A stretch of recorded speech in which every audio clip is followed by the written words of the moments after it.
And now, Giant Sports Talk Live. Here are your hosts, Eric and Glenn.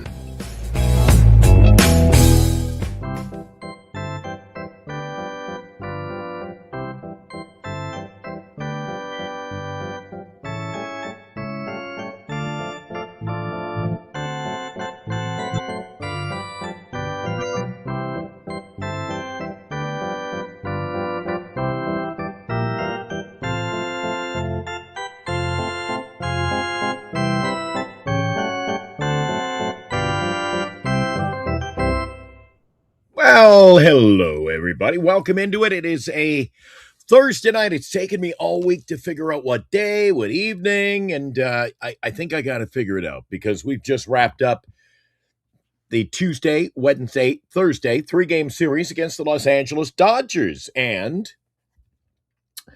I'm sorry to say, it didn't work out the way I planned today. And really, on a positive note, it didn't work out the way I thought it would work out before the series started. Giant Sports Talk Live, we're going to talk about today's game, and I specifically on the show tonight want to hear from you, the Giants fans out there. I mean, a lot of people are engaged in National Football League tonight. The big draft is underway, but for those of you who don't care about that stuff, we're going to do a quick half-hour show tonight, and that's what it's about. Talking baseball here in Giant Sports Talk Live. I was at the game today. If you were with us earlier, Eric, Lou, and I, we talked about what we saw, and it was not good today. Can't believe the Giants mustered up just, okay, I'm not kidding, one hit. One hit in the game. Guess who got that hit? Oh, that guy, he's over the hill. He's bad defensively. He's got no speed. There was every excuse in the book, including, he can't hit. He just can't hit. Arise. He gets the lone hit today for your San Francisco Giants in a 3-0 loss. Tyler Glasnow is absolutely phenomenal. He went 8 full, struck out 9 San Francisco Giants batters. He had them on their heels all day long with just that one hit. Meanwhile, Logan Webb, he gave up 7 hits. He gave up all 3 runs. He only struck out 5 in the game. And, Eric says sooner or later he's got to get, it's got to come together for Webb. But I'm concerned that the Webb we see is the Webb we get. It's very unpredictable most nights, what we're going to get from Logan Webb. What do you guys think? Dean is here with us tonight. Good to see you, Dean. I haven't seen Dean in a long time. Was hoping I'd see you at the Dodgers series. Overall, a good series for the pitching. Lineup is still a massive concern. Absolutely. I mean, the problem I've got, Dean, with the lineup so far is just the absolute sheer inconsistency that we get from this lineup. Game in, game out, series in, series out. Now, they play a weaker sister. It seems like that's the level they play. They play the Dodgers. They stepped it up a bit. They got some good defense. I'll give you that in the first couple of games. And today, it wasn't that bad. I mean, but I thought they gave away the game. Couple of throws home. Should never have gone home. Allowed advanced runners from the Dodgers to advance to second base. So that's, it's just careless baseball. Stuff you learn at a young age you don't do. But other than that, you know what? The bats, they show up. We usually do well. The bats don't show up. Today is a product of that, and that is the net result, a loss. I got the link up. Anybody wants to come in? We're doing a quick show. Just want to hear from you, the viewers. I know Chardal's got to be out there somewhere. My God, what's the over-under on the minutes before I hear from Chardal on this quick show tonight? Isabel's in the house. Hi, Isabel. Isabel is a Dodgers fan, but she's welcome here. And Isabel makes an appearance on the chat almost nightly. So we're glad to have you on board again tonight. RG Candlestick is here. I was thinking, RG, nothing like it, baby. I was thinking that today. I saw that the Giants keep putting up on the big digital scoreboard at the center field. Giants baseball, nothing like it. And I'm thinking to myself today, damn right. Giants baseball, nothing like it. It's time, it's time for kind of a refresher. Don't you think? I mean, you guys agree. Come on, you want a fresh look at the ball club, fresh marketing, just everything's got to get renewed, fresh in this ball club. That's just the way I feel. When you're over there and you get every night, Giants baseball, nothing like it. And usually, you know what? I thought we'd get more pop out of the bat. These guys aren't hitting home runs. Really? Not getting any hits. I mean, that was a trouble today. But my God, I expected every time I sat down at Oracle Park this week to hear ba ba ba ba ba ba and hear, bye bye baby. They could have played that about 30 times a game, starting in about the second inning. Because every time I looked, the fans were leaving early in the games. So I'm tired of this BS. And like I said, you can talk about the big crowds, giant fans, they're all into it. But I'll tell you what, Dodgers fans had them beat at Oracle Park this week. They know how to cheer for their team. Is what it is. You've got to be there. Dean, you've been there. You know what it's like. You see the Dodger fans invade. There were buses lined up on Berry Street outside the Dugout store across the strip. Buses lined up. Bus tours coming in for the series. And, that's how you travel. That's how you get out on the road. And, I think someone is here.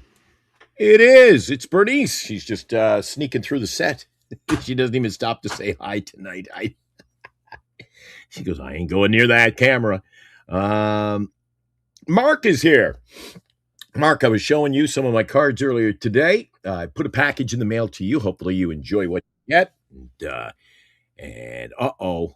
I thought I was going to go it alone tonight. But you just never know who's going to show up on Giant Sports Talk Live after a couple of cocktails. Is it the great Chardall? No, it's not. And now, a special guest appearance, Lou Marsden, on tonight's edition of Giant Sports Talk Live. And I only get to use that because you said, I got plans. It's Thursday night, but Lou loves talking Giants baseball. Couldn't keep you away. Glenn, you know what? We're teammates, even though sometimes the Giants don't look like a team. But I didn't want to let you down. I know how hard it is to do solo, so I got back. I know you were going to be starting at 8. Sorry, I'm 5-10 minutes late, but I just came from Tommy's and met your buddy Enrique, and he said, Lou, get back there and help Glenn out. He's your teammate. And that's something the Giants didn't do today. And, yeah, why not? Why not come back? I'm home. And I had a little couple of margaritas, so I will try to be on my best behavior. But, I love talking Giants ball, even after a loss. But I love what your topic is. Look what the Giants have done so far and be realistic. And I think, one of the things about Giant Sports Talk Live is we speak for the fans as a fan. And I think, one of the things that I spoke about on the earlier show, we've only scored twice in 36 innings. Yeah. So let me repeat that. We have played 4 games and we've only scored in 2 innings, both times 3. So that tells you there's something definitely wrong with the offense. And, hey, I'm glad we took 2 out of 3. But when you really look at it, if Bailey doesn't hit that bomb yesterday, where I thought they should have pinch hit, they would have been taking 2 out of 3 themselves. So I think it's one of those things where I'd rather talk about Giants baseball and, of course, the Lucky Charm than watch the NFL draft, which means absolutely nothing to me. That's what I said. I like to tune into a little football, Lou. I wait till the players are on the field, not on the stage. How about that? Exactly. But no, I think you bring up a great topic. By the way, well, it may be something we're going to discuss in the show. I appreciate you coming in tonight. I don't mind flying solo. I just love talking about I get the crowd. Yeah, of course. You know me. It doesn't take long before I get them all pissed off about something, Lou. So we'll see if that happens tonight. But hold that thought. Speaking of Enrique, speaking of Tommy's, Hey, it's Henry for Tommy's, and we are so glad to have Giant Sports Talk Live as far as Tommy's family. We're so proud to be their major sponsor, and hey, please come to have a cocktail with us and go Giants. There you go. You can't beat that. How about that?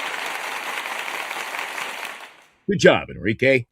Big fan of the show. We're a big fan of his. He's just a good guy, Luke. Good kid. Great kid. Great personality. And, as you know, when you first went to Tommy's with me, he really makes you feel like you're part of the family. And I think that's what's unique. He apologizes if you have to wait 2 minutes for a drink. Just an overall great guy. And that's what really makes the vibe of Tommy's all around. And, we really appreciate their sponsorship, and we love going there, and we'll definitely do another meet and greet. And they took such good care of us, from the shirts to the pullovers, treating everyone well. And, we were lucky enough to have a sponsor after we lost another sponsor, and it's just overall great vibe, and we're so lucky to have them. Awesome. And hey, JB says Tommy's over Prize Picks. I don't know what that means. I'm not getting into that one here. And hey, yeah, you got it. Mark, we're not talking about Lou Whitaker here, are we? Sweet Lou. That's the other Sweet Lou. Whitaker. Our own Sweet Lou is a great teammate indeed. He is. Are you following any hockey? Mark is saying great night of hockey tonight. That's when you're a Giant fan, Lou, and you do this. I haven't gotten a chance to settle in, watch some good puck. I think the one thing about puck is it's all about defense, and you got to really cut away from the mistakes. One thing about hockey is you get a hot goalie. There are so many 2-1 games. It's been really defense. Play the under tonight. Yeah, always play the under. In fact, the first round, they have a bet where it's under a goal and a half in the first period. All 12 games went under. And there's a few surprises too. Edmonton is usually really good. Is 1-1 with Anaheim. Colorado, who has the best. What's amazing about hockey is it used to be if you won the President's Trophy, which is the most points, you always went to the finals. But now it's a mystery. Those teams are always getting eliminated, and there is nothing. Let me repeat that: nothing better than NHL hockey. Every game is amazing. The fans are amazing. And if you've never been to a game live, get to a playoff game. And the one thing is, in the Bay Area, guys, I know the Giants are struggling. I know the Niners are struggling. We have the Valkyries, Glenn's team. But next year, when you get a chance, go see the Sharks. They're young. They're energetic. And might as well see them now, because in about 3 years, you're not going to be able to get tickets. They're that good. Right on. You can't beat them. Carolina's up 3-0. They beat Ottawa tonight by a score of 2-1 up in the nation's capital. I think the game was actually in Ottawa. Buffalo has beaten Boston 3-1, and game underway right now. They're almost midway through the contest, 12:47 second period. Colorado Avalanche, the LA Kings are notched at 1. That's the latest could have changed on your TV. You can let us know as the evening progresses. All right, we've talked a little hockey. We got some people waiting in the green room. We'll do that. But quick review. We did it earlier today. I thought once wasn't enough. This was a big series, Lou. It was a big series. I said a couple of things off the top of this show. I'll let you interject. I said, a little surprised we could only muster up one hit today. Well, the real A's showed up. And I was a little surprised. Yeah, and I was a little surprised Logan Webb does not seem to come through like everybody predicts. Oh, he's the ace. On the other hand, Lou, give the props, give credit where credit's due. I didn't expect to be sitting here on Thursday night saying we took 2 out of 3 from LA. So, I mean, which way are you slicing the loaf? I think a little give and take. I was very satisfied, but at the same time, your lucky charm came through. I mean, yesterday with Bailey getting the 3-run homer, he would have been the least guy you thought would have gotten the hit. Of course, he came back tonight to reality where he didn't do anything. But, that's sort of how the Giants are. They are now 5-2 in their last 7 games. But of the 5 wins, it's really been a team effort. But this is the one team when they're going against a real good pitcher, they struggle. When they go against sort of a medium guy, they do well. That's when they score 7 runs on 13 hits. But as we spoke about earlier today, Miami is a tough team. They're going to put the runs up. They got their 2 studs going back and forth. It's Eric's favorite. Sandy's pitching tomorrow night. I will be there. Glenn, you'll be there. But I think a lot of people got to remember what happened last year in the middle of the season. Giants, not a problem. Come in to play Miami and get swept. Let me repeat that. Get swept. So the Giants got to be ready. And, Miami has nothing to worry about. They got a better record than us. They got a lot of young guys that can hit. They have a former Giant guy that's really doing really well. So it's going to be a struggle. It used to be, Miami's in town. It's an easy 2 out of 3, maybe sweep. No, they got to come on, get ready for tomorrow and get going, or they're going to be taking 2 out of 3. Miami's one of those teams where you got to put up or you're behind the 8 ball. And that's how I feel. Absolutely, Lou. And, this is, as I said on the show earlier today, and I don't take this series lightly, Lou. I think this is kind of, for me, we've had good and bad so far this year. We've had games we've won I didn't think we would, and it's very reminiscent of last year, isn't it? Games I thought we'd lose, we win. Games I'm like, this is an easy win, and we lose. You never know. It's like a box of Cracker Jacks, this ball club, whatever you get. You don't know what you're going to get any given night. That having been said, I think this is a key weekend, Lou. What kind of team is going to show up to play the Miami Marlins? Because we all know what happened last year. You touched on it. It's been a topic of conversation many a night here on Giant Sports Talk Live. It's when the Giants play up to the level of the competition, they seem to get, skunked. And like you said, you go up against a good pitch. Nothing wrong with Sandy going tomorrow for Miami. There's going to be a tough assignment, Lou, to get things underway this weekend. Yeah, and I think you bring up a great point. We play to the competition, but that's got disaster written all over it. Especially at home. The Giants still have a losing record at home, as we all know, and they got to show up. This is the major leagues, and I think too many times the Giants, we used to be able to beat these teams just showing up at Oracle. One of the things I wanted to bring out about this series, hey, the Dodgers Giants, it was like 60-40. Now, I did not go to any of the games. I know you went to them, but at least on TV, it seemed the Dodgers dominated, especially today where the Giants are going for the sweep. The Dodgers fans would not let them lose, even though it was a road game. Glasnow put them on the performance, but you could hear in the ABS formula every time Bailey was wrong, which has been happening a lot, the crowd burst. It was almost like it was a Dodger home game. And that's something that Oracle Park has to stop. They got to start bringing the Giant fans in. I know they're doing the $10 deals. I know they're doing a senior citizen deal. I know if you're a Vietnam veteran, they're doing deals. But they got to start packing that place. Tuesday and Wednesday, the Dodgers are in, but that place needs to be full. I know today they said another 40,000. It did not look that crowded, Glenn. I don't know what you thought about the crowd, but it's getting to the point now. You can't keep doing giveaways and cheap prices. It's all about the product on the field if the people are going to show up. I've said it before, Lou. I mean, if you're selling tickets to a Major League ball game for $5, and some of their package deals are like $25, but you get a dog and a beer too, which works out to you're getting in for $4.99. I mean, they're looking for homeless fans. I swear to God, Lou, they're trying to get the homeless in there. But bring the whole family for $25. The problem with that, Lou, is that's the quality of the product you're trying to sell. I agree, and starting on Saturday, Glenn, I know you're doing the doubleheader. They got a little competition down the road. And as we know, the Valkyries are selling out every home game. It doesn't matter. It's now year 2 of them. They got a little competition down the road. So, this place better start performing, or why would people see a product average when they can see an above average product right down the road and a cheaper price? Lou, let me ask you something. Before we get to line one, we got a couple of people waiting. I hate leaving them there, but we've got some good topics going. Before we roll into our callers, our viewers who are joining us tonight, can I put Lou under the microscope tonight? This is your chance, Lou. All last year, all I heard, before we reeled you in over on this network, all I remember was, the Valkyries, it's a one-year thing. They'll not make the playoffs. Nobody's going to go. Were you wrong, Lou? I was completely wrong. First of all, for an expansion team, I thought they'd maybe win 5 to 8 games. I never thought they'd make the playoffs. It really, yeah. And I think the thing is they have an owner that cares.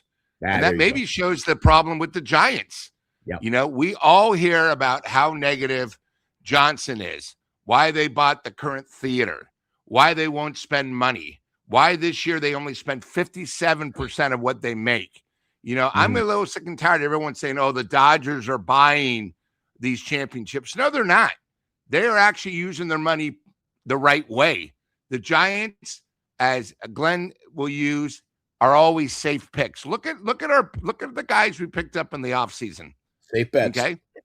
All safe bets and cheap, except for Arias, where, remember, nobody wanted him because of what happened last year. And if you listen to Giant Sports Talk Live, we loved the performance. It was a professional hitter. Probably the first time since someone like Scudero or Will Clark, where a guy actually knows what he's doing at the plate. That's one of the biggest problems. You guys all love Chapman. He's not a professional hitter. He's having a great year this year, but again, it's very early. Adames, who was the Willie McCovey Mac Award winner last year, come on, he had 31 homers, but the guy batted .220. I'm going to tell you guys, I run into 2 former players. When I was in Augusta, I ran into Gary Shetfield, and I asked him a specific question. Do you follow baseball now? And he says, no, it's crap. He goes, guys are batting 200, and it's hard to watch. Coming from a former player, Lou. I'm embarrassed. He batted .291. He goes, if I were to bat 200, I would have been thrown out of the league. He goes, these guys, they all try to hit the long ball. He goes, baseball is sort of easy. The same thing when I ran into Reggie Jackson in Las Vegas. I asked him, I said, what an amazing World Series. And he goes, what? Are you sure you watch the same World Series? He goes, it's so hard. These guys don't do the basics. They take it for granted, and they're happy when they bat .225. He goes, no. He goes, that would never go in our league. And I think that's the one problem is with the Giants, because of what happened a decade ago, we put up with mediocrity. If you guys imagine if we didn't have Arias, how bad our hitting would be. It's the same thing where, right now the Giants are 26 games in. And again, he's had 2 nice performances for 2 saves, but our closer's nothing. He's probably one of the worst in the league. Okay. Our bullpen's been solid. We have maybe 1 starter that has been effective the whole year. We're not talking about Webb or Ray because they haven't been effective, right? We have 1 guy, Roop. So the Giants have a lot of problems. The other thing is everyone talked about how great Adames was as a leadoff hitter. Have you guys noticed what he did the last week? All these averages are starting to get back to reality. And the Giants are basically the same team offensively, but they're lucky they have someone like Arias just to help them show that they actually can, participate in these games. The Giants, hey, listen, we're still not at 500. We were all happy that the Giants took 2 out of 3, but guys, until we're 500, 30 games in, I'm not going to be satisfied. And as we went today, our schedule is going to be a lot tougher, and we're going against 2 quality pitchers Friday and Saturday, and we'll see what this offense is made of. Yeah, I'm just looking it up, make sure I'm right on. Yeah, they're updated. So San Francisco, Lou, 11-14. They're playing .440 ball. Colorado is 10-16. So, I mean, you can say all you want, but we're still down in the doldrums, Lou. You bring up a good point. I like to, Eric won't do it, but I'm glad you were here tonight to do it for me. I don't like bringing up the Valkyries, but you bring up, it's an awesome point, Lou. The fact that their ownership, they make it an event. I go there. It's fun, Lou. It's a different, it's there's no dunk. I love it. A lot of threes. That's what I love. Threes. I'd rather a 3 than a dunk any day. And believe it or not, the women's ball, some days is like what I call jail yard ball. They're physical, Lou. I don't know if you've heard. The women's ball, oh man, it's physical. So I love the brand, but the event itself and the atmosphere that is created in the, you've heard me say it, Lou. I'm over at the ball game again today, and I wish I took a little video I could show you because it pisses me off. When I talked to a couple, and they were from Korea, And I said, "Oh, what's the ball?" He goes, "Oh, I go to one game a week over in Korea." I said, "Oh, that must be. I've seen him on television." Yeah. And this couple, the guy and girl, they go, "Yeah, it's sort of watered down here. There's no atmosphere in the stadium. Over there, there's cheerleaders and every ball players, their walk-up music. Some of them got country ballads and crap here. And Lou, and they got DJ Umami out there." I go, "Don't pay any attention to DJ Umami tonight." And they go, every player's walk-up music is like written for them. The Jung-Hoo Lee one was fantastic when he was over in Korea. And the Japanese league's the same thing. It's all about the players, the hype, the atmosphere. And they said, "Yeah, we find it's a little quiet. I said, "Quiet? This is noisy because it's full of Dodger fans." So it is. And you bring up a great point. Without Lee, there's really nobody that they get excited when somebody comes up with bat. Why, Lou? Why Lee? What has he done for us lately? I mean, the guy's been performing, but he's singles. He's he's not worth $18 million. But the problem is, and I think a lot of the chat got to realize this, we don't have really any superstars. Arias right now is our hitter, but we have settled for mediocrity. We're happy when we're a 500 team. We're happy. You know what they should be is, guys, Colorado's almost going to be us. We're going to be in the cellar. If you notice our division, the Padres, Dodgers are way up. Arizona's above us, and Colorado's running on our ass. That's embarrassing. We're the San Francisco Giants. We're the 5th biggest market. We should never even be in this situation. And the other thing is, you went to the Dodger games. How would the atmosphere be tomorrow night when Florida comes in? It's going to be quiet. When you go Saturday, you're going to have a thing where you go into a day game at the best ballpark in the world. You're going to see the Giants and Miami. Mm-hmm. Then an hour later, you're going to go to the Valkyries game. You're going to have something to compare on when it shouldn't be comparable. Okay? The Valkyries have a great product. Videos, Lou. I'll take a couple the of major videos. league game on a Saturday, it should be, and that's the problem with the Giants. Their management mediocrity. We all figured Buster was going to be in charge and things would be different. They're not different. To tell you the truth, the Giants are probably the same or even worse with Buster in charge. That's a problem. And I know this is second year, and last year we gave him a mulligan, but now it's his second year. I have a question, except for Arias, let's put it behind us. Tell me what Buster has done in his 2 years to make the Giants better. Yeah, it's true. Let's ask Dean on line 2. He looks more like Harry Potter with the haircut. Look at that. The Harry Potter look going on tonight. Dean, you're no average fan. I haven't seen you lately, though. I'm starting to wonder. But is this? I'll be there tomorrow for what it's worth. I'll see you tomorrow night then. I'm in 327 as usual. But is this an average team like Lou says? Right now, they're looking at average is a nice way of putting it. Well said. Yeah, there you go, Lou. Listen. There's definitely some things about this hitting lineup that is extremely concerning. And, when we think about, I want to pose this question to the both of you first. What is the Giants hitting, or what is the Giants proposed hitting identity? That's a good question. That, Lou, I said off the top of the show, I don't know if you came in a little later, Dean, off the very top of the show, I said this is a San Francisco Giant team that I thought would hit more home runs. I don't like them doing that. It's got to be more, fluctuate. The team's got to fluctuate. They got to be able to get base hits and get runners over, and they need the full package to win. But absolutely. I did think there'd be more home runs. I don't think they have an identity. How about you, Lou? They really don't have that bad identity. I think the problem with the Giants is because we got the batting coach from Toronto, we figure we're going to be like Toronto. The problem is it's easier said than done. You got to have the personnel that can do that. And I think the problem with the Giants is they're very mediocre. And what I mean by that is when they went 5-1, it took a whole team for them to win, right? I mean, let's use 2 nights ago, Bailey. He was your hero. It wasn't one of the big guys making the money.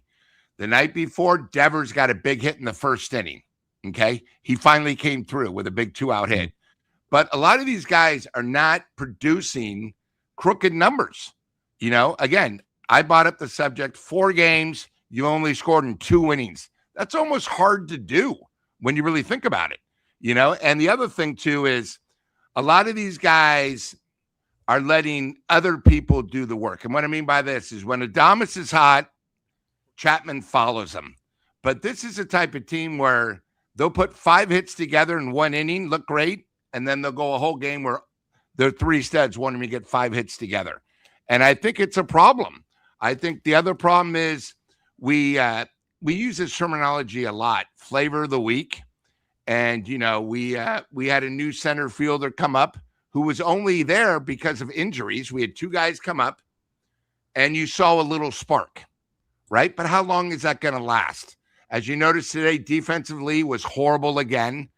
With Ramos, they had to sit down for 2 games. He came back, had 3 great games, but it's got to be longer. We just can't have guys that show up for 3 to maybe 7 days. It's got to be the whole season. Remember, we got 162 games, guys. We still got over 133 games left. And with this offense, there's just too many holes in the offense to be productive. And if you look at every team above us, Arizona, they don't go through these hitting slumps. San Diego, they don't go through these hitting slumps. San Diego goes, okay, we got a problem. Let's get another starter. Giants don't do that. Okay. You go with the Dodgers. Dodgers, again, it's not easy. Their road trip might have looked easy on paper, but they don't play it on paper. Colorado's a lot better home team. They played 4 in Colorado. They then came to the rivals.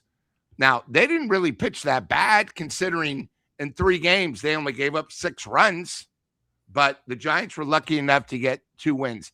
I think the problem with the Giants is the big guys have to show up. And until they figure out Devers, which is still a problem, Chapman, who's been good off and on, there are still a lot of holes. If you really take Lee out of the picture and Arias, who's been there consistently since day one? And who's been there to cheer for? Who's been there to cheer for too, Yeah. Lou? And I'm glad you brought up an excellent point as always. I mean, you're on top of your game tonight. Bringing up the San Diego Padres, they had pitching depth with Giolito, and this isn't a team that just panicked and went out and got him. This is a team of 17-8, tied for first with the Dodgers, Lou. So they're getting better. This team, to me, I mean, there's no arguing, Lou, and I think you'll agree with Dean. This is a team that is just mired yet happy with mediocrity. There's no urgency to get better. What are they doing? No, yeah, I'm definitely hearing that. And so kind of the piggyback off of what y'all are saying. So yeah, absolutely. So far, the power has been non-existent. We're tied for fewest home runs in baseball. We have one of the lowest OPSs in all of baseball. And our slugging is, I think, second worst in all of baseball, pretty close to being worst. Dean, doesn't that really, what you've just said and the question you posed go hand in hand? They really, really don't have any identity. They're bad in all aspects in the batter's box. So here's the thing. There are some things that I look at with the stats and I'm like, okay, there's pieces here. For example, well, enlighten us. Batting average has not actually been that bad so far this season. We're in the top half batting average. I'll take that. So and I think a lot of that has been predicated on Arias being Arias.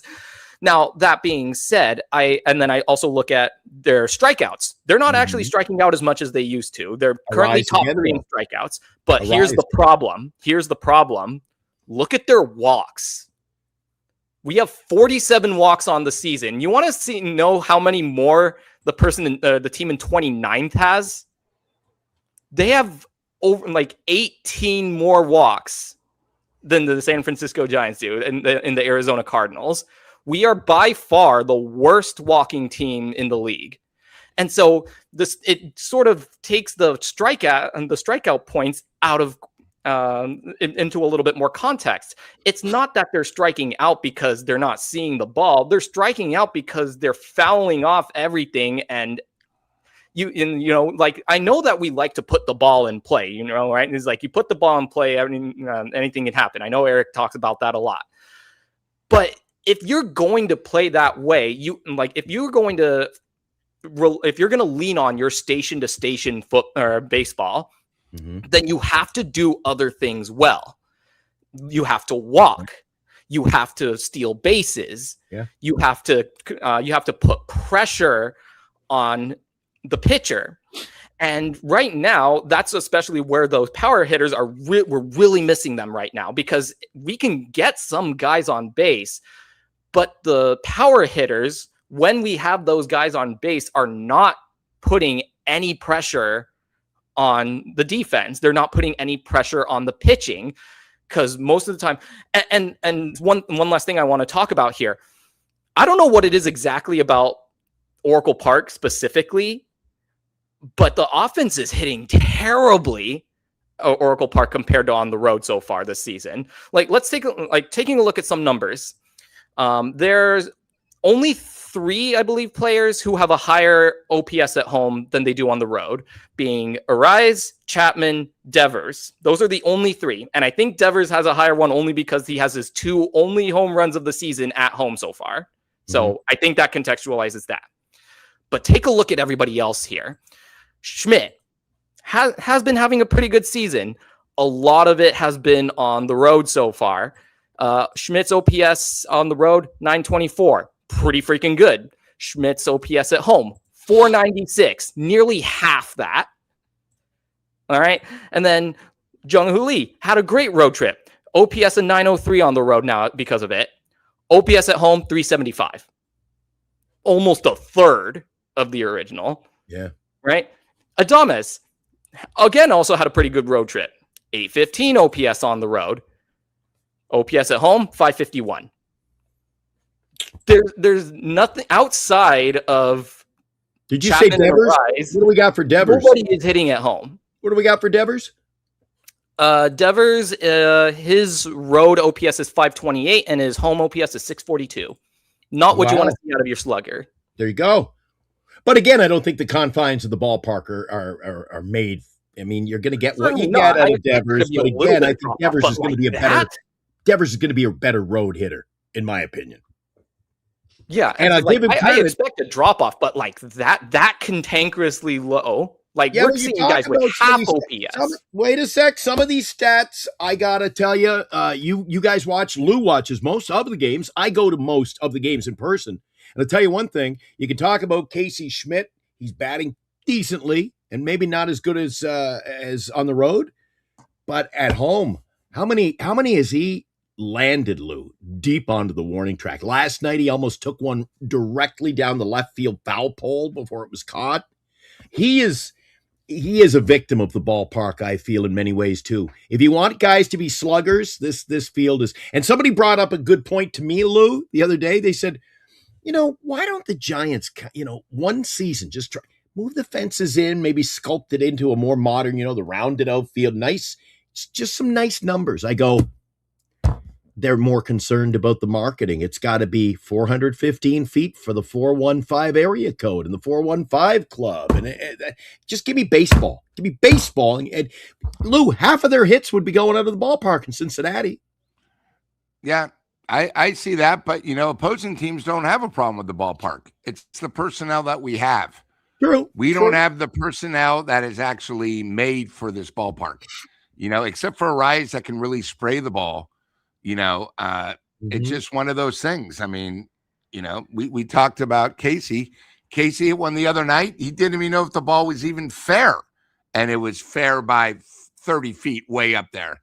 I think it's just these guys are not professional hitters. I think too many times, and at least at home where we've been sort of bombarded, it seems like every single player except Arias are always 0-1, 0-2. I've never seen anything. They're never ahead of the count. And again, I don't know if that's a philosophy. Hey, let's take a strike at home. I'm not sure, but we've been hearing this for 10 years with the ballpark. I mean, last year there were other shows saying, "Oh, we should bring it in," but it was amazing. The opposing teams never had a problem. They'd hit 2 or 3 homers. We'd be able to get 1. Lou, I think it's more the personnel. Yeah, I agree, but not just the personnel we face. Factor in the pitching. These other guys hit well in our ball. Well, yeah, they're facing our pitching, Lou. Okay. I never thought of that. You know, let's call a spade a spade. This isn't a World Series championship winning bullpen, that's for sure. And starting staff unpredictable. We were thinking, weren't we all thinking, Lou, that it was going to be Ray, and obviously, the guys who think Webb is the ace. But we had them in the top echelon. Then we had Roop and we had the back end. I didn't know what the hell to expect from the back end. Roop, that was kind of a mystery. I thought he was going to come out strong. I think he's the ace of our staff so far. Dean, looking more like Harry. Harry, you want to just hang on for a few minutes? I'm going to put you back in the green room. I want to get some more of your great thoughts. And we got a couple of people waiting, Lou. And I hate when you get some good guests and then you try to squeeze the others in. I don't want to go too long without Justin saying hello. Hi, Justin. Hey, I was laughing at Lou. Hey, at least you guys won the series. We got fucking swept. Easy. We're trying to tone it down here out there. We're keeping it family friendly. You were playing the New York Yankees over there at the Fenway Park, weren't you? Oh boy, I do want to say. Did you get any of the games, Justin? Did you go? No. Oh, real fan here, Lou. Yeah, this guy talks a big game. I don't see him going. It's a big rivalry. So I have a question, Justin, because how is Boston reacting to everything? You know, they've gotten off to a really tough start. You know, they're 9-16. You know, I love when you're on the show. Armand's the same way with the Mets. Yeah. You know, we have a few guys that are Philly fans. You know, a lot of the heavy hitters are not getting off good. What you being a fan, is it just early and you feel you're going to be okay? Because, you know, Armand, I mean, they lost 12. So, you know, how are you feeling? Hey, again, it's the Yankees. Pitching dominated this series. You guys having a problems hitting. I mean, what do you think about your team now? And can you guys overcome this and get back into it? Lou, I'm going to be 100% honest with you. I don't have faith in this. I don't have faith in this group of guys right now. I really don't. Is it because you're missing a stud from last year and no one's filled the shoes? Because it seems like I watched 2 of these 3 games. You guys were always behind. Nobody got the big hit. And, you know, they kept saying, oh, it's Yankee pitching. Oh, it's Yankee pitching. Now, I do know you went 2 of the studs. And, again, you know, it would be the same way if they were playing the Giants. But, you know, 9-16, and we're complaining when we're 11-14. You know, is it going to be one of these years since you guys, hey, we finished last and then we came back and won the World Series? What do you feel or can they turn it around? Or is it just, hey, you know what, Lou? Thank God we have the Celtics. We'll just concentrate on the Celtics and we'll worry about Boston. I'm not even confident in the Celtics right now. Listen, the Max Fried being Max Fried, okay, we kind of expected that because you guys faced Max Fried in San Francisco, and you know how on he was in that game. Cam Schlittler, my God, he's been great all year. I mean, he's had one bad start, but he's been the Yankees stud too. I mean, he's been pretty good.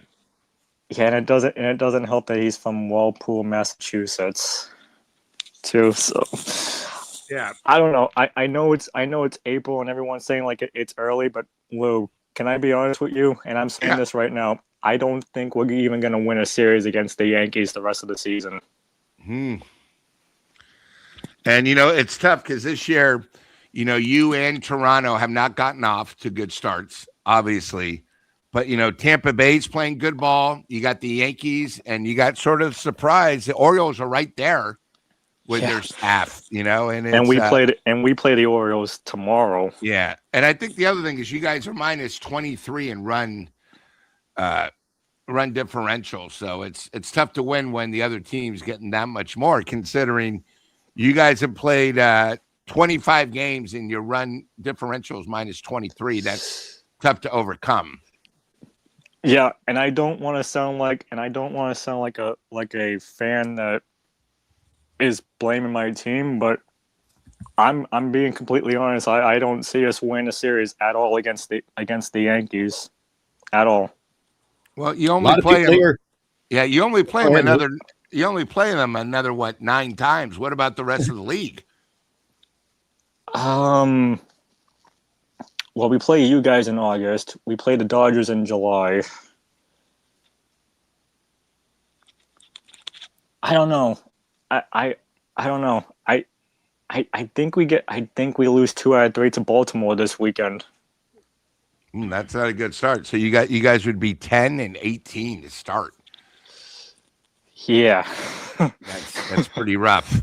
And I think it's rough because you guys right now have more home games, than road games. And when you're starting off that bad and you have more home games than road games, well, now let me ask you guys a question. Yeah. How are you guys feeling about facing Sandy Alcantara tomorrow?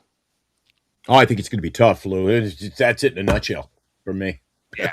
I think, you take away his last start where he lost control. I think he's tough. The Miami used to be, when they came to the West Coast, it was almost like a given 2 out of 3. But, we forget. Last year they came in, they swept us. The games weren't even close. It was part of the Giants losing 5 games in a row. It was a horrible homestand. So, the thing about Miami is they're young and they're athletic. Yeah. And, the one thing about the Giants is they're sort of older and not really athletic. Our best runner really hasn't played all season. We don't really have a bench. Where Miami, one of their best players is a former Giant. They have better starting pitching than us. So I think it's going to be tough. Miami is very scrappy. So, we'll see. So I think it can go either way. I do want to say one more thing before I get off, because I know you guys got calls on the other line. I hate the fact, and this is coming from a fan that absolutely hates seeing players get treated like this. I respect the rivalry of the Yankees and Red Sox. I hated the way that Boston fans have been heckling Cam Schlittler all because of something online. Like it shouldn't even gone like that. Yeah, well, that's what it is. I agree, but it's sports, Lou. That's fans of an opposition. Justin, it could be worse. You could be a coach of an NFL team in the Boston area, and speaking of that, is he going to survive? I personally think he will not be. Okay, you think he's going to survive it? Because being on the internet, it's brutal. It's stuff that happened 6 years ago, and all of a sudden it's Boston media. We're used to this. Okay. I think it'll die off like everything else in time. Give it time. But before you go, I got a question for you tonight on the way out, Justin. Senior's been in a couple of times poking me in the rib series, like, Glenn, what do we do with Devers? If you look back at his days in Boston now, take us a trip down memory lane, if you would, there, Justin. Is the Devers we see today up there just flailing? You just never know what his at-bats look. Don't they look sluggish, for lack of a better word, Lou? He's just up there hacking. And if he hits the long ball, and with his swing, sooner or later he'll do it, but they're few and far between. Justin, is that what we were supposed to be expecting here? I'll give you 2 answers for this. Answer number 1, Bregman did very well in Boston before leaving for Chicago. And look at him now. He's not doing that well with the Chicago Cubs. Mm-hmm. The Cubs swept the Philadelphia Phillies, which, by the way, I really hope the Phillies beat the Braves this weekend, so you guys don't have to worry about their losing streak, but we'll see. Secondly, Part 2. Go ahead. Part 2.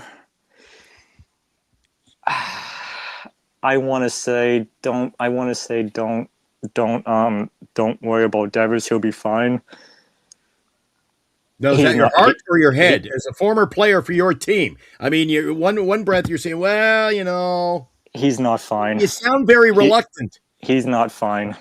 No, I'm telling you. Could he be injured and not telling anybody? Oh, his swing is sort of slow, and he's always 0-2, and there are a lot of pitches that he's missing. Lou, I wouldn't even be shocked if he was injured and he's not telling anybody. Old man Devers. All right, Justin, we're going to get to the other callers here, and I appreciate you as always, buddy. Good takes on tonight's topic. Good luck. Good luck, guys. Okay, buddy. There you go, Justin, all the way from Massachusetts.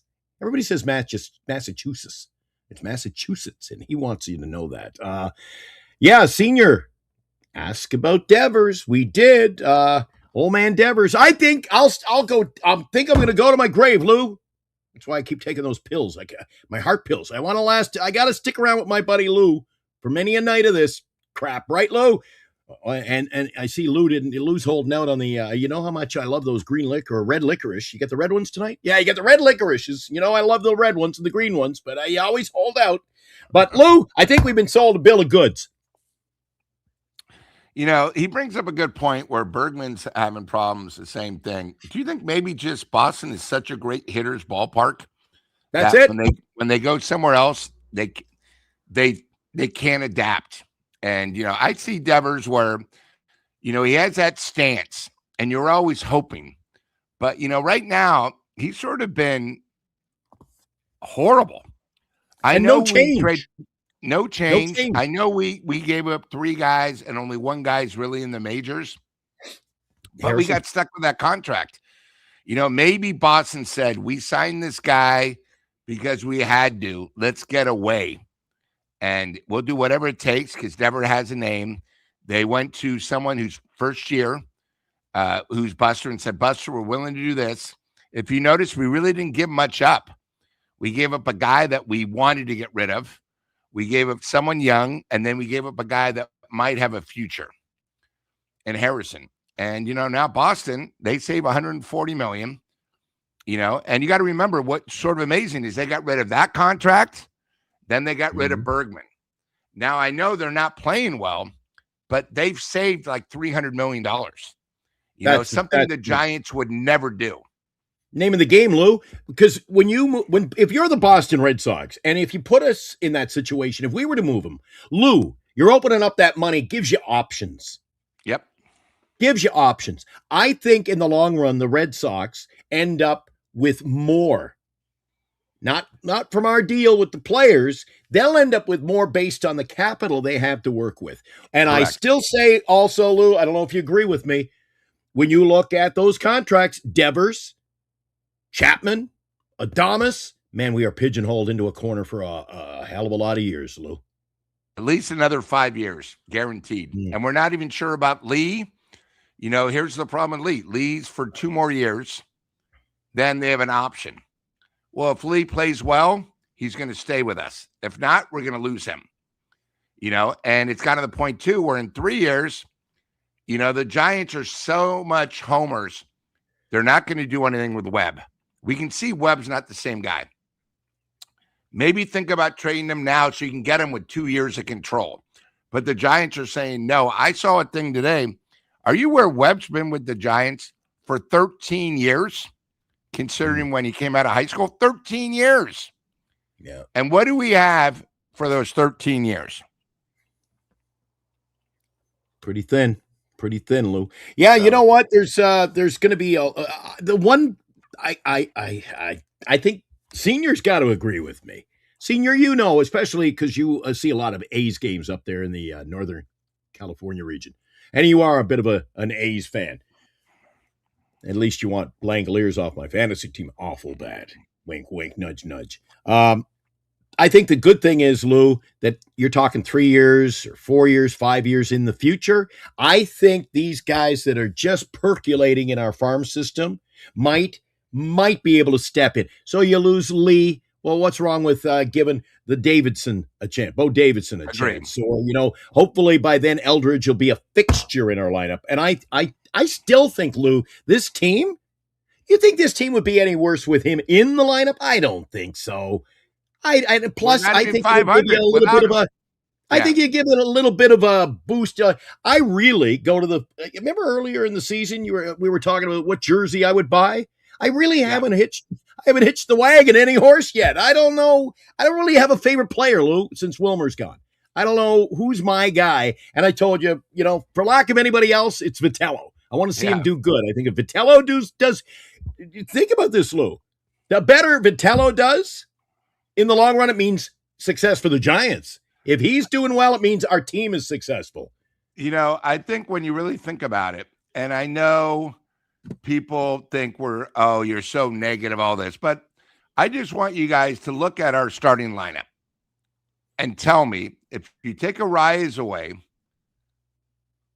who would want these other guys? offensively and defensively. So in other words, forget about someone like Chapman, who's so great defensively and offensively. Would he start anywhere just in our division? You know, when you look at him, I mean, here, I'm going to bring it up. Look at our lineup. Willie Adames, $36 million a year. Who would want him for $36 million a year? I'll tell you who wants him, Lou. Somebody at the deadline who's making the run. Okay, good That's point. the option. Okay? Matt Chapman, $27 million a year, who right now is hitting 286. But again, it's still early. Mm-hmm. Defense has been okay. Who's going to want him at that price? Again, you may be able to make your move, get rid of him to a team that's a Yankee team or a Dodger, somebody who's in the race, Lou. But nobody's taking. I know where you're going with this. I'm drinking the Kool-Aid. Same thing with Devers. These are players. Yep. These are players who really nobody else needs. Nobody needs these players, Lou. And I'll bring up Bailey. Who else in the league would want someone like Bailey? A guy that bats 150, gets big hits. And I think the other thing with ABS, he's not as effective this year. He has had guys steal on him. He can't hit. He is horrible when the ABS comes. We treat these guys, our guys, like they're Hall of Famers. Even though he won a Golden Glove, that doesn't mean anything. You know, when you look at our lineup, Webb, same thing. Everyone thinks, oh, he's one of the aces. He's this. I think what's happened is he's pitched over 200 innings. It's caught up to him. He's not the same player, okay? He's getting older. Like I just said, he's been in the organization 13 years. He's not an ace, okay? He hasn't been an ace all season. At home, his ERA is 7. Mm-hmm. Last time I looked, Oracle Park is a pitcher's park, okay? You know, you look at our lineup, it's bad. I mean, again, a couple of relievers might be there, but nobody would want our closer. Nobody in the major leagues would want him. So I think it's come to the point now where the Giants have guys, we're sort of stuck with them. And we just hope that they are producing. And if they do that, we're close to 500. If not, they're going to be like we thought, probably a 70, 75 win team, and they're battling for the cellar. Plain and simple. Yeah. And for some reason, I think it's because of these, they're not, I really can't put my thumb on it, Lou. I try to, don't you agree that they're just not, like Chapman's good defender, above average. He's a vacuum cleaner there at third, but he's just not, he doesn't have the charm. He doesn't have the sizzle. Like, I don't see any, it's rare you see a Chapman jersey walking around there at Oracle. I see more Boo Must Die jerseys than I see Chapman.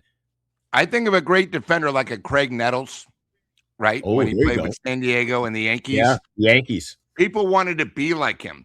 Do you see any young kids that say, I want to be like Chapman? No, there's no one like that. Or guys who were good at their position, but yet you knew what you were going to get. You're going to get some quality at bat. Remember the Penguin? Oh, yeah. Ronnie Say. I mean, Ronnie Say gave you at bats. And what do they like? They like the sizzle, but they like the off-field, like the hair.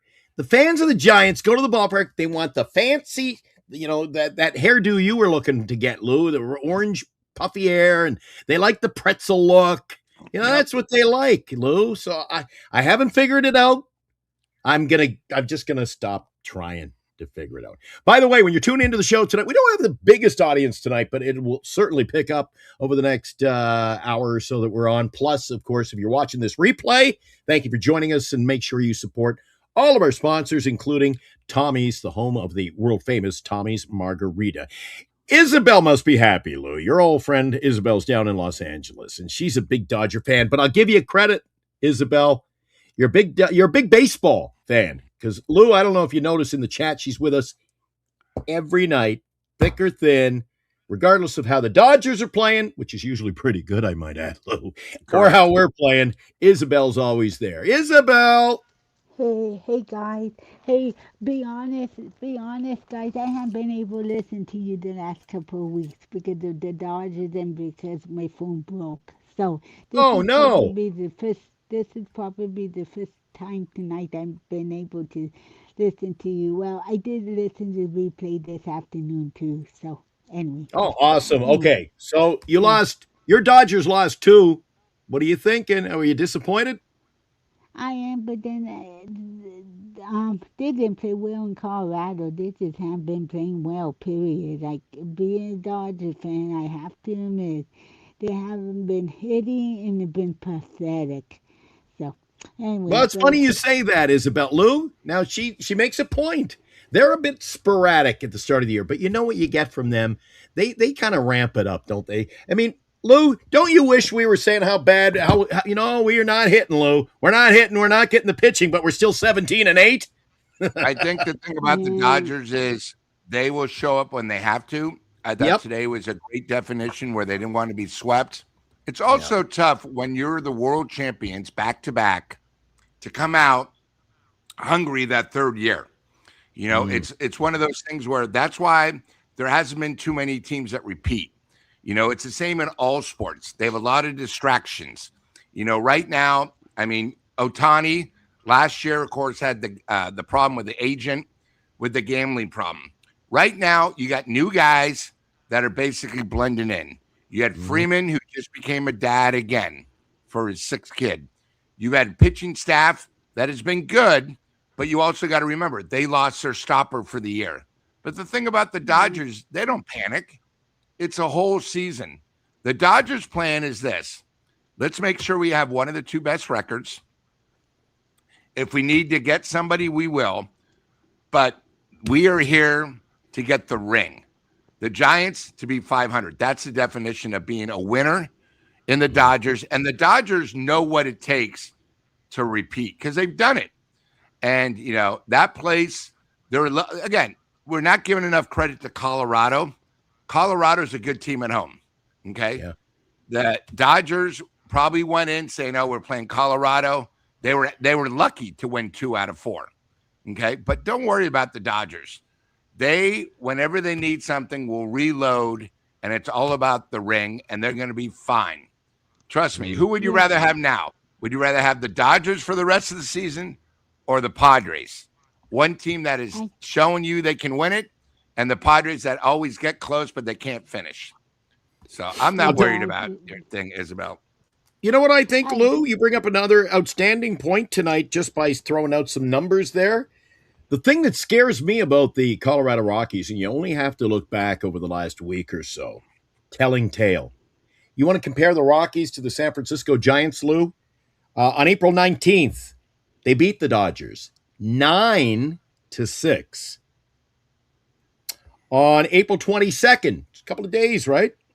They beat San Diego 8-3.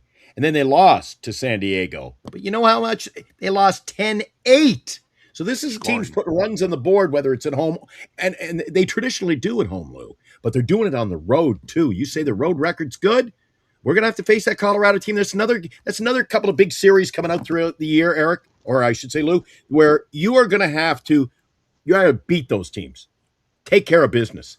Those are the teams you got to beat. Teams in your own division, and these teams like, I still call them the weak sisters, but you got to wake up sometimes and realize, teams like Miami and Colorado aren't going to be in the poorhouse forever. So I agree. Isabel, do you watch a lot of the Dodgers have their own TV channel down there, don't they? Yeah, the Sportsnet that way, yeah. Do you watch them? Yeah, I do. Unfortunately, my TV not working now, but that's another story. Your phone's not working. Your TV, you're having a rough go over there. Who's your favorite player? I love Shohei. Be honest, I've been a big Dodger fan since I was a kid, so I even like the old Dodgers too. So, yeah, I just love all of them. So, but hey, Lou, I need to bring this up. I have to agree with you. I'm so sick of people saying because the Dodgers buying the Dodgers. They're not forget people that the Dodgers. This didn't happen for the Dodgers overnight. It took years. That's true. So that's true. Yeah. They've made great trades too. Great trades because they have a great farm system. Yeah. And I'm sorry. I can blame the players. I don't think there will be a lockout no matter what, but I'm sorry. I do not. It's hard for me to believe that every baseball team is broke. I'm sorry. It's hard for Yeah. me to believe it. I keep forgetting I, about that term, Lou. Lockout, strike, Agreed. whatever we want to call it. That may Yep. be ahead of us. Ooh. Isabel, thanks for coming into the show. You got any parting words or questions, Lou? No, thank you for being a fan of Giant Sports Talk Live, and don't worry about your Dodgers. no, They'll I'm be not fine. worried. But tell Eric hello for me, and hopefully I can talk to Eric soon, you guys. But I have to Perfect. somehow meet you guys this summer somehow. So Awesome. Thank anyway, you. thanks anyway. We Okay. appreciate you. There's Isabel. She's in Los Angeles. And again, there's something cool about this channel, Lou. Again, tonight I anticipated this. We're down in the numbers again, but everybody goes crazy over this freaking NFL crap, the draft. That's all I've heard. Listen, the Dodgers are in town. We take 2 out of 3, and all they're talking about is, who can the Niners take in the 5th round, Lou? They're trying to make deals. I don't care. The Dodgers are in town. I want to hear baseball talk, and people are coming here because we give it to them, including Dean. Let's go back out to the castle. I don't know what it was called in Harry Potter, but he's still there. I don't know if her what is it, Hermione's or what's her name? Hermione. Hermione? See, Yeah. he even knows them, Lou. See, I knew we were into My something sister's here. a big fan. There you go. Well, you got the look. Anyway, nice haircut. You're usually, you get the. Hey, look at Lou. He's trying to outdo you. Lou's getting rocking the nice haircut. Lou, eh? And me, I got to get one. I'm just look at that. Just Yeah, mine got a little long, so gotta little cut crazy. Gotta cut down. So where are you sitting at the game tomorrow night? You and I got to hook up for a cold one. Oh yeah, good question. Hold on, let me check my app here.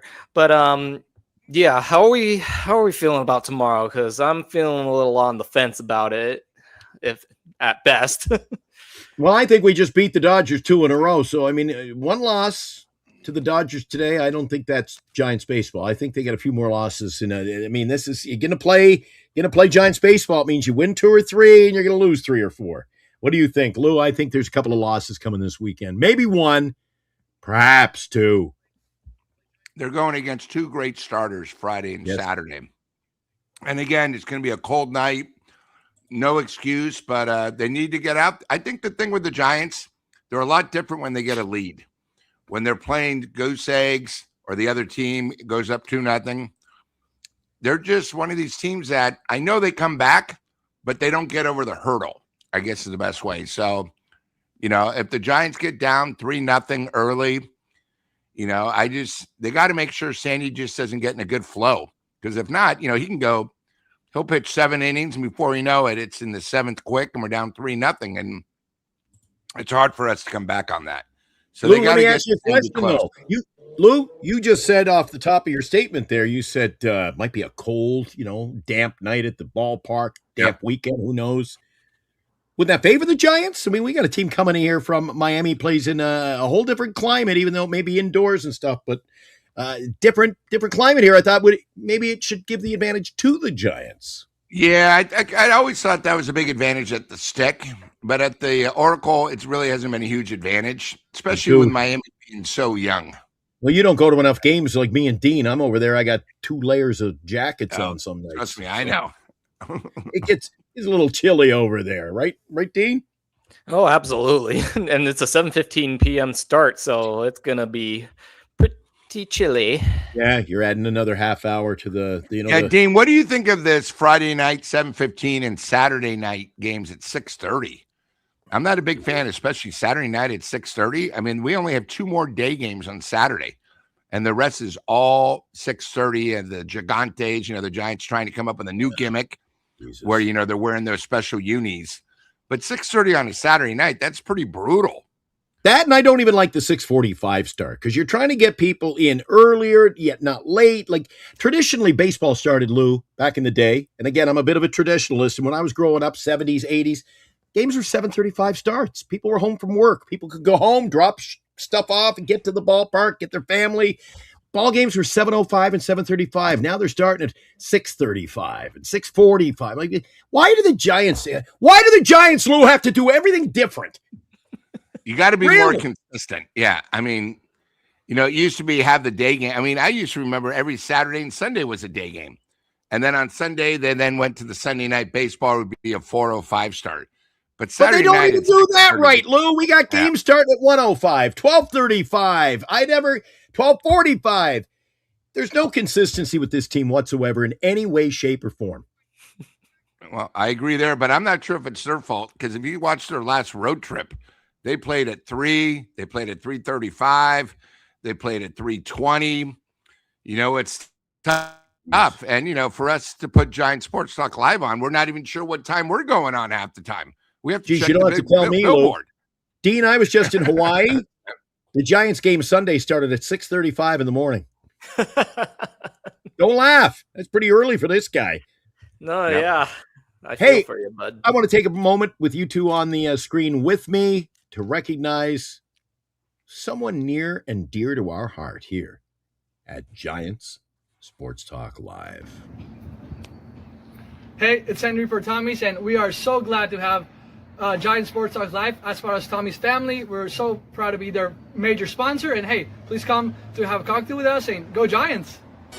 Your number one source for Giant sports talk and debate. Always has been, always will be. Giant Sports Talk Live. Dean, we got to get you hooked up with a Tommy's margarita. Sit at the bar with us. Yeah, we'll have to get you hooked up. All right, well, so we've gotten Lou thinks it's going to be tough. I think it's going to be tough. And Dean, you think it's going to be a tough weekend. What do you anticipate? Yeah, it's kind of like you said. Giants need to avoid getting into a hole early, and that's going to be tough with this Marlins team. As you said, they hit pretty well. I mean, obviously the cold weather might play a little bit of a factor, ballpark factors as well. But, I look at the Marlins and it's like, that's a hitting team that like actually looks like a hitting team, you know, like they have the identity of a hitting team, and there's not really much in question there. They also have the same issue as us in the sense that they're missing power, but they make up for it with good hitting and smart base running. So it's going to be an uphill battle. We got, I believe it's Hauser tomorrow night. Yeah. Yeah, and I mean, Tantra. I can never say Hauser's looked okay. I haven't really formed much of an opinion on Hauser yet. But Alcantara comes with his reputation. I think it's gonna be a tough game. And yeah, I think Giants can still maybe keep it close, but I'm seeing potentially something like a 3-2 loss out of tomorrow, if I had to guess. Lou corrected me earlier in the show. I thought if we sweep, I still thought would be a game under 500. You corrected me, Lou. I appreciate that. If we sweep the Marlins, we finish the month at the 500 mark. So sometimes we get caught up with, we want to win. Is this team really bad? Is it really like what we expected? Lou, didn't we not think a 500 record at the end of the first month of the season is exactly where we wanted to be? I predicted they wouldn't be. So anything above that, we both thought, especially in their first 30 to 40 games, the schedule was tough. The thing about the Giants is when you think back, you think they've had a great start to the season. But when you look at the record, it's not, and I think it's too much. We win 3, we lose 5. Then we come back, we win 4, and we lose 4. They're just too inconsistent. And it's the whole team. Right now we're praising how good the bullpen is. Okay, great. Yeah. But, our closer occasionally, we had a buddy that went to the game on Tuesday night. He saw our closer was coming in and he didn't even want to show his face. He was so offended. He was embarrassed. He was embarrassed. He was actually embarrassed to be seen as a fan at the game. That's how bad when our closer came in. Yeah, there it is. I mean, look at that. So I think it's just one of those things where the Giants I think the Giants are such a team where either the whole team produces and they win, or they're just who they are. They either win as a team or they lose as a team. Feast or famine at best. Yep. Feast or famine lineup. Feast or famine. And I think we're lucky we have a Riot. You're going to get games where you look at their offense, they're going to score. And I said that early in the year. Do you remember back in the late stages of the preseason, Lou, we had a game and I think we won 13-12 or we lost 13-12, whichever it was. I think it was against Milwaukee. And I said, you're going to get a lot of those games where we score, holy crap, 12 runs and we lose 13-12. And then we're going to have games like today, you only get one hit, Lou. So I'm just struggling to try to figure out in my mind's eye here, picture where these wins are coming. Because, Lou, we talk about this month, it's almost in the books. But now when I look around Major League Baseball, I see teams like the Cubs at 9-1 over their last 10. And Cincinnati, we just finished up with them. You've got Colorado playing, are they playing above their head? Or is this the better Colorado team we can expect to see throughout the year, Lou? Young, we got to worry about what's ahead. Yeah, I think the thing, too, is just look at the Giants in the wild card right now. How many teams are producing home and away? And I think, we noticed, look at Bailey. He got the big homers last night, only had one RBI before last night. This is our starting catcher. This is the guy that everyone praises. One RBI? Come on. Look how many steals we have on the air. You would never know who's stolen the most bases for the Giants this year. Arias, the slowest guy, the guy that can't play defense.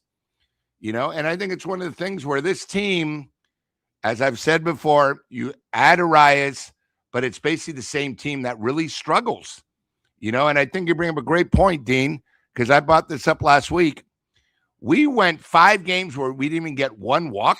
That's almost impossible in the major leagues. Dean, you brought up a point. I think we're dead last in walks. Well, it doesn't matter if you can't hit. Who cares about the strikeouts? Because you're not getting those added runners on base. So that means we're doing a lot of rounders to second, weak flies to center. And this is the type of team where we have to play 100% great defense, or that's another flaw against us. But when you can't walk, it's bad. Yeah, but I'm sorry. Go ahead. Lou, no, before I lose my thought here, which I often do, if correct me if I'm wrong, but if you're not getting the walks, it means you're not taking pitches. You're not putting any pressure on the opposition's arm, are you? You're not working them and getting to their pen. I mean, it makes for a much easier night for the opposite. Again, I touched on it earlier, Lou. We make other pitching staffs look good. Oh, yeah, and they get in a flow. Any of these guys in the major league, if they can just get their system, get their pitches over, it's amazing when the Giants pitchers pitch in the 5th inning, they're at 89 pitches. When it's the opposing pitchers in the 5th inning, they're like at 60. Like Glasnow today, if it was a playoff game, probably would have gone the whole game, and he was never had any pressure points. And I think the biggest problem with the Giant starters is, again, Webb has blessed us. He's been good. This year, he's not been good. And really, if you take Roop's one win away, he's the only one that's really been in the flow. I know last night, our pitcher pitched well, but it's very shaky, at least, where it almost seems like the opposing team has the advantage every game. If you take Roop out, it's not like, okay, Webb's our ace. We're going to be going against their ace. No, that guy is doing it because we're not taking pitches. We're not creating offense. We're not creating runs. And what's funny about the Giants, and we talked about this a few times, they're the only team that'll score 7 runs on 14 hits, look great. And then the next game, 0 runs on 3 hits. But they do it constantly like that. It's just one of those things. And it's coming too, Lou, right?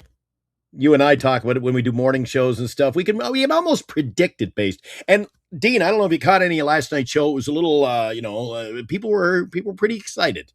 But I felt like Patrick Bailey, our chat thought Patrick Bailey was the second coming of Thurman Munson in the batter's box. Oh my God, this is the greatest thing ever. How quickly we went from Bailey to get rid of him. We want Susac to, oh my God, all hail Patrick Bailey with one swing. Bailey is still a detriment to this team offensively. That is not going to change no matter how many big nights he has like that, because they're too few and far between, Dean.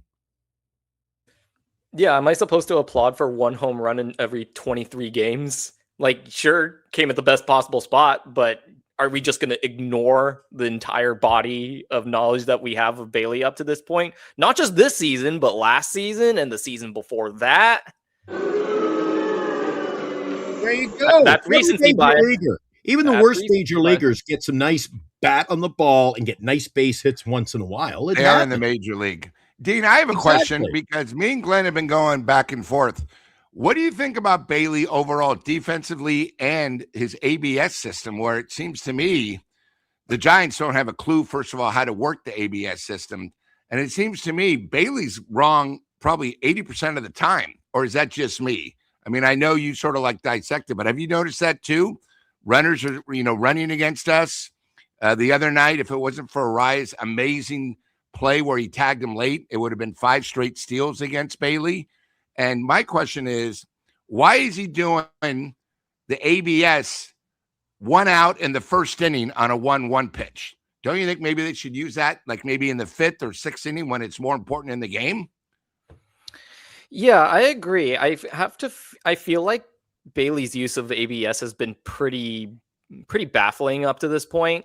Now, like, he's had a couple games where where the framing actually has gotten them a few extra outs that they wouldn't have otherwise gotten. But outside of those maybe 2 games where that's happened, which did include one of the Dodgers games, actually. One of the Dodger games, he did actually frame particularly well. But besides that, it's still, it just still doesn't work out. And I agree, Lou. He hasn't had a great track record with challenging the calls. And he hasn't gotten a lot of them right, which you kind of need out of your catcher. Like, I've seen some catchers play against us who have worked the ABS masterfully, and with Bailey, it's just like so many of them are just head scratchers, and I'm like, this either it's not the time, or it's just very clearly not not a ball or not a strike or whatever. Ian, did you watch the game today, pal? I couldn't because I was at work today, but I was following along with it, and it clearly looked like I didn't miss much. But no, you didn't miss much. You didn't miss much at all. Eric says, great day when I joined the show after I got back from the ballpark. Do you remember, Lou? He says, great day for a ball game over there. I go, yeah, I wish I'd seen one, which I saw a great game. But I brought something up on the show today, and super salty here, and Eric, they didn't really notice it. But when I brought it to their attention, they had to agree with me. It was early. It was the first inning of the ball game. The leadoff batter was out. Freddie Freeman has, I think it was a 1-0, a ball and no strike count. And he did the AB, whatever you call ABS, whatever it's called. What are you doing? You take, so what if it's a ball or a strike? You got to work these into, I think the Giants are failing to miss the point that they're like challenges in football, if you want to go that route, Lou. You got to use them at the appropriate time. And not so he got it. The problem, he got it wrong. So what are you doing that there's nobody on base, and you got 1 out in the top of the first inning. And you're doing that. What is the purpose?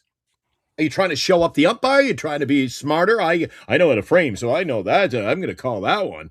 And it just wasted. You gotta, and I called it pick your poison. You gotta pick your spots, Dean, when and not when to do it. And a couple of them have been wrong by 2-3 feet.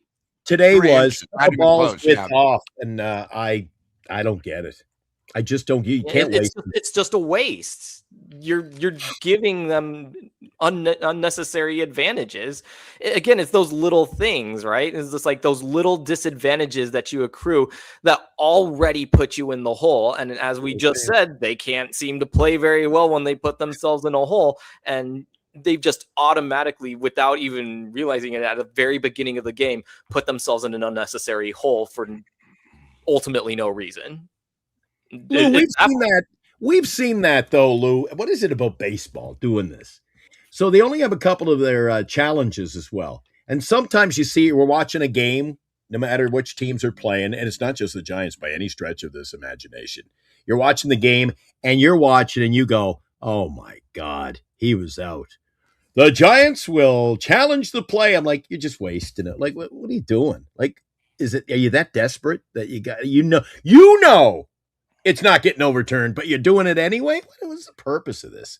Anyway, Again, I it think could they be. should add one. I think they should. Reaction. I'm against them.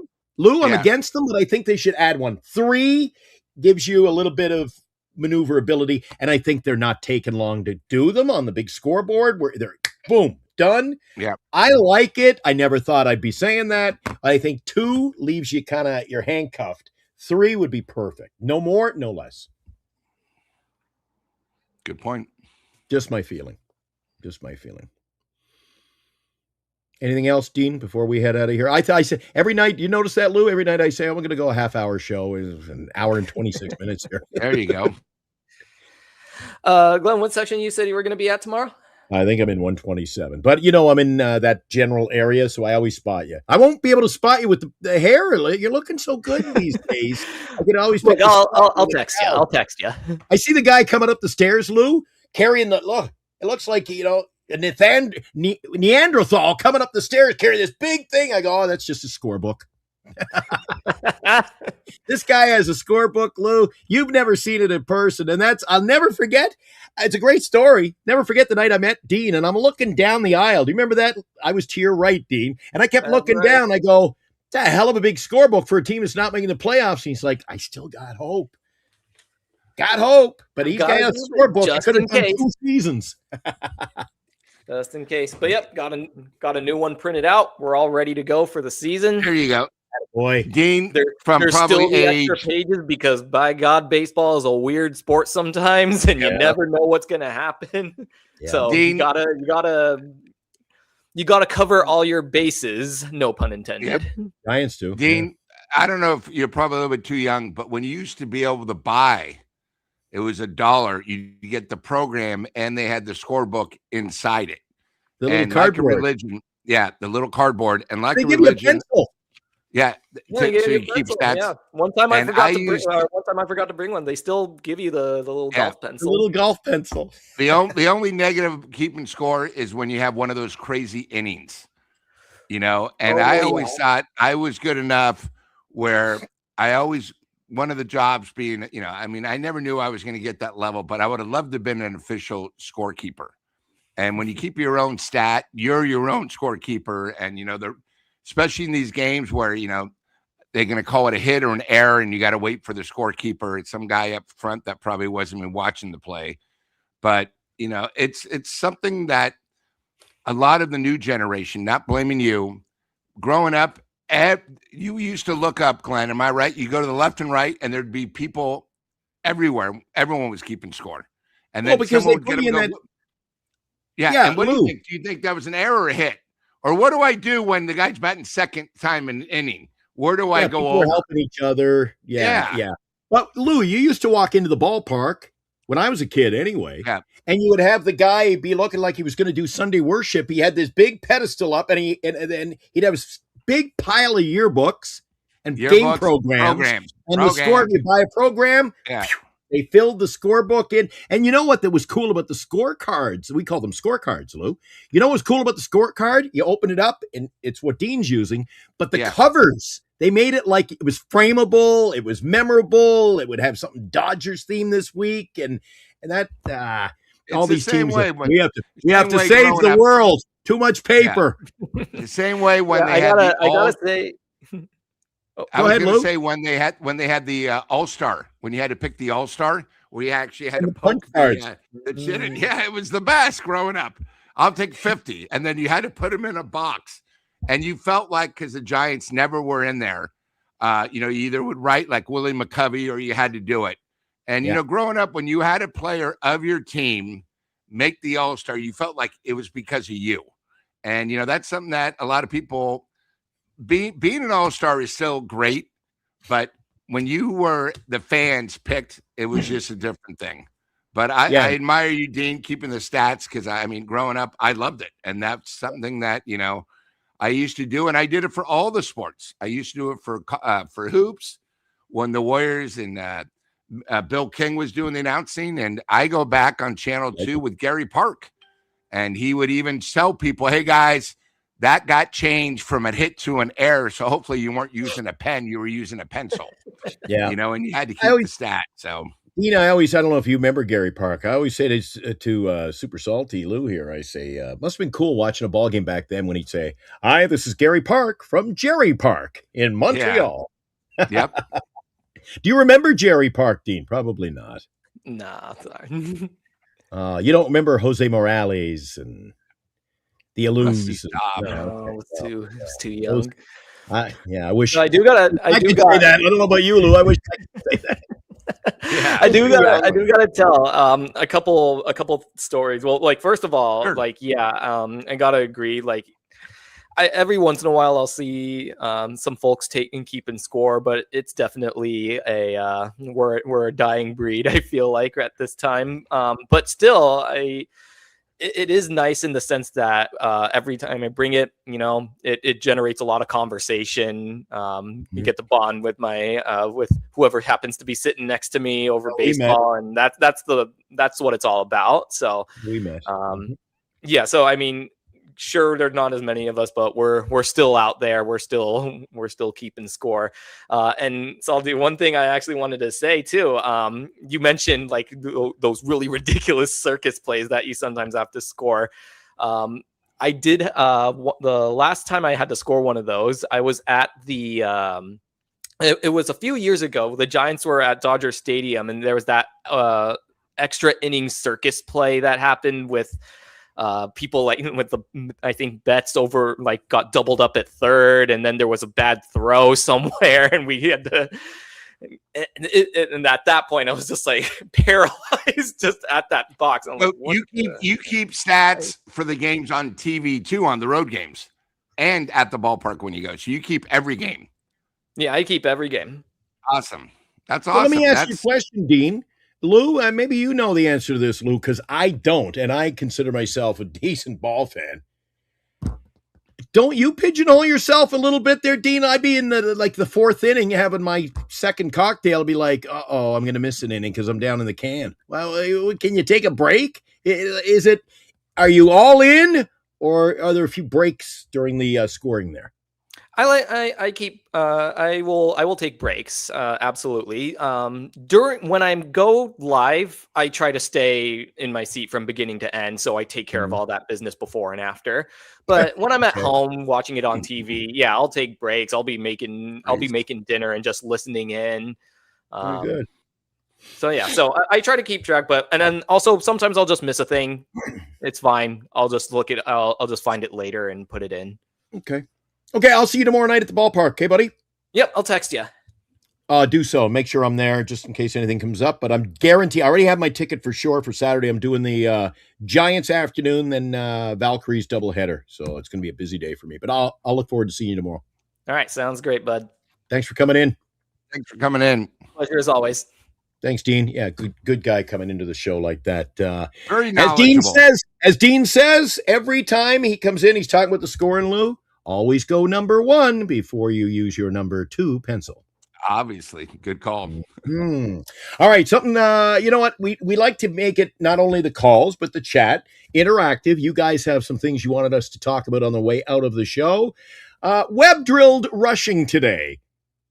I thought it was an inappropriate time. I did catch after our show 95.7, they were talking about, they were just, oh, that's the greatest thing. It sets a precedent. I go, to me anyway, it's a 3-0 ball game. Whoops, my light just blew up. 3-0 ball game, Lou. I thought the game was still within reach, and I thought maybe Webb is just picking the wrong time to be doing this. How'd you feel? First of all, did he do it on his own, or was he told to? I think it's something we got to do. The other thing is, you got to remember, they have 7 games there, and we only have 3 games at the very end of the season. So I think it's one of those things you got to figure out, why did you do it? And second of all, you lost the game. But you know what? Everyone's talking about that. So it's not like it's going to die down. And, they play in, and they got 4 games down at Dodger Stadium. And you know what? The Giants are going to be thinking about it. The Dodgers might not do anything until maybe the next time the Giants come there. But the Giants in their mind are going to say, okay, guys, just be ready. And, you're going to have the umpires where the Giants are thinking about it. If the Dodgers hit, they're both going to get warnings where now the Giants might get thrown out, even though it was the Dodgers that started it. So I think there's always time for that. I always thought it was good the last time you're going to meet them, because then you're not going to have to worry about it during spring training. I just don't like it because you're only down 3-0. Don't you think you can come back in the 7th? That was my fear. Now, they did get out of it with a double play ball, which was no surprise. We only had the one hit on the day, but to plunk them in a 3-0 game in the 7th inning, I thought was a little not picking your place. And that having been said, Lou, the only thing I fear is if they hadn't done it today, on the other side of the coin is this bleeds over to when we play in Dodger Stadium. Yeah. And my biggest fear about, I'm not exactly a fan. I know I refuse to go to games there myself. I have no interest in going to Dodger Stadium or Los Angeles for that matter. And my fear is when you get into that kind of a situation within game, it bleeds over to the crowd there, Lou. And, we as Giants fans know all too well how dangerous that can be. It's been a disaster down for Giant fans down in LA. Yeah. I see the Giants fans completely different breed the way they treat the Dodger fans up here at Oracle. Agree. Yeah. So I tip my hat to the Giants fans in all seriousness. All right, I want to get out of here. Or as Eric would say, Lou, let's get the hell out of here. Before we do, we're about an hour and 40 minutes into our half-hour show. So, God love us, joining you on a busy NFL football night. But I thought I was anxious to do it. Eric wanted the night off, and, he deserves it. I just thought that this gives our true Giant fans a chance to chime in, talk a little bit more about what I thought has been a very exciting week of baseball for the San Francisco Giants, Lou. And many of them are following the football NFL draft, which I said at the top of the show to Lou, I'd rather watch the players. It's not the CFL, it's the NFL. Yeah, it's just the NFL. We love Super Salty Lou, myself, and Kramer on Seinfeld. It's all about the CFL for us. Before we go, Lou, now they're popping in. They want us to stay. Thanks, Robbie. They want us to stay. If the Dodgers retaliate, you may see Vitello confront Roberts. That would be. In fact, Vitello went out and he questioned a call today. Oh, it was the slide. Immediately afterward, then rushing, he slid into a rise, and it caused a little controversy. Did they bring that up on the television broadcast? I did not see him bring it up. They actually thought it was just a clean play. I thought from what I saw. It wasn't like, retaliation or something. But again, the Giants caught in the moment. It's baseball. It's getting to the point now where it's almost like football. What are they going to do? Play flag football? Just play the game hard, but play it the right way. And that's Thanks, Robbie. I'll just appreciate leave it you at that. as always, keeping us going here on the show. Robbie's good friend of the show, brings the super chats. He supports the show, which we really do appreciate here on Giants Sport Talk Live. Let me ask you something on the way out, Lou, and it has to do with the slide and the way baseball is played today. The only people who seem to have a different opinion than me are the young people who only know it as a clean game. And, these players are so highly paid. You can't get them hurt. They can't break a nail. God love you, Lou. But I grew up in the, 70s, 80s. I loved ball back then. Dude, you know what? It was different because you didn't have instant access. And I just worshiped the players, Lou. And I couldn't wait if there was a game. You didn't have a game on TV every night. Back when I was a kid, anyway. Monday Night Baseball, it was all radio on ABC. But Lou, it was a man's game. You must have seen the famous print. Did you ever see the famous print? You ever see the famous print back from I think it was the 20s, and you see it was a Ty Cobb sliding into second base with the spikes. Yeah, with his cleats up. Yeah, that's baseball. And you want to watch? That's baseball. How about this? Watch when the Giants and Dodgers played, I believe it was 1974, where they actually went against each other, a fight with bats. It was crazy. The other thing you're talking about 80s and 90s, if a guy got plucked, the other pitcher would hit one of the first two guys up, hit him in the back, and they called it even. Nowadays, people go, oh my God, the pitch. First of all, people got to realize the pitching nowadays isn't as good as it used to be. These other guys used to have pinpoint accuracy. Nowadays, sometimes they're going to lose it. They try curveballs that they can't, and the ball gets close. The exaggeration factor is so beyond belief. It's sort of like the ball missed you by a foot. It wasn't like it was an inch below your chin. And I just think the exaggeration and people getting caught up in the moment. And the other thing too is with your phones there, you can see it in slow replay. They didn't have that before. So a pitch might have looked close, but you never really knew how close it was. But also these guys did it because they didn't make much money. It was their life. It was all about winning. Nowadays, these guys, I don't want to play every day. It's all about the money. It's guaranteed. It's one of those things where they're all prima donnas. It's one of these things. You got to remember in the 70s and 80s, a lot of these guys had second jobs in the off season. So, it's one of those things where, and I think it's really the young generation. They don't know any better. And, with all this AI stuff on your phone, they thought that's just how it is, but it's not. You look at some of the brawls, Giant Dodger brawls with Marichal, Mays with a bat, because the rivalry was so intense. Nowadays, we see the Giants Dodgers, but it's not as intense as it was.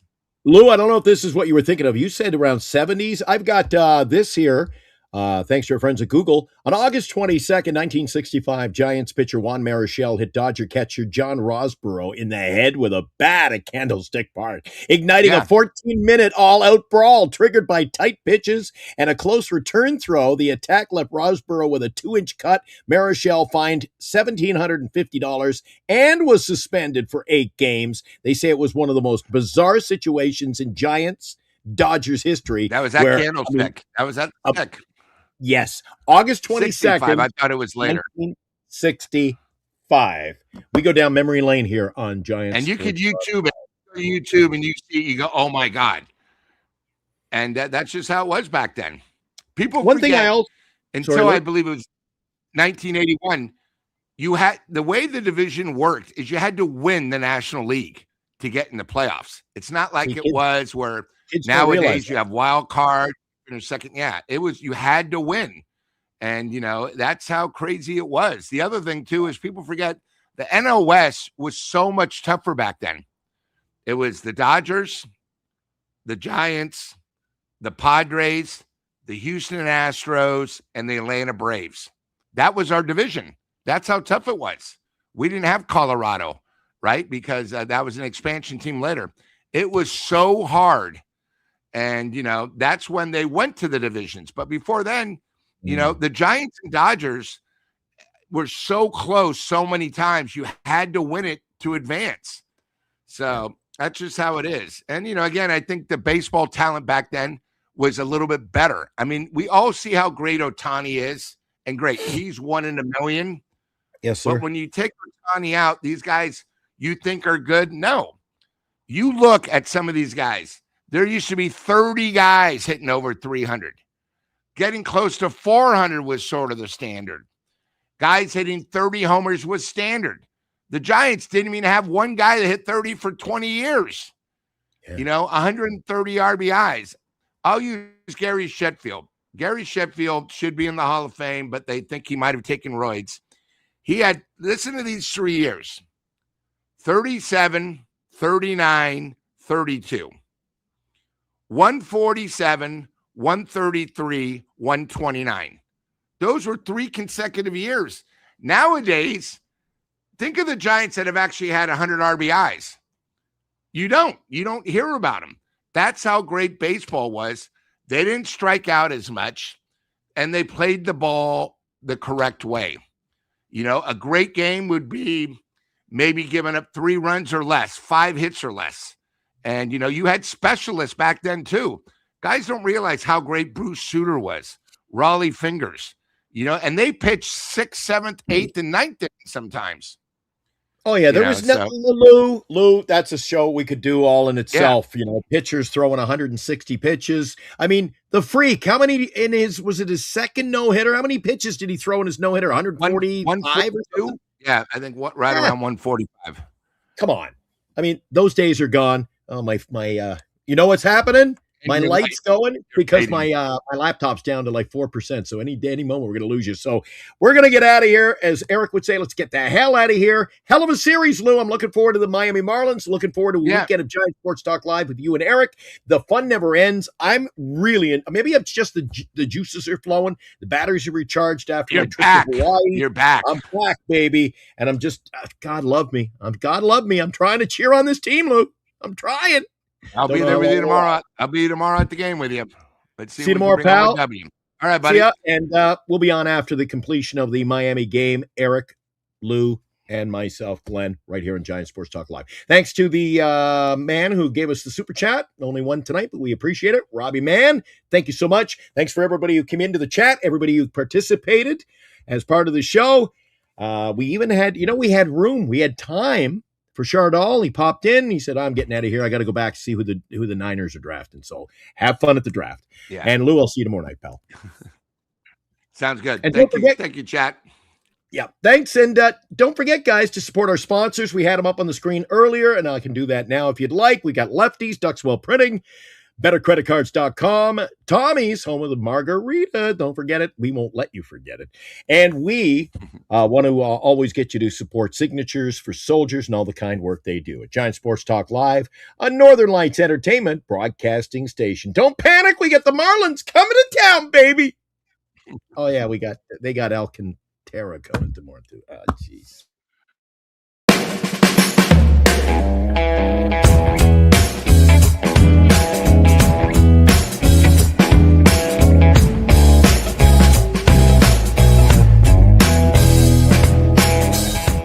You've been watching Giant Sports Talk Live with Eric and Glenn, a Northern Lights Entertainment Broadcasting production.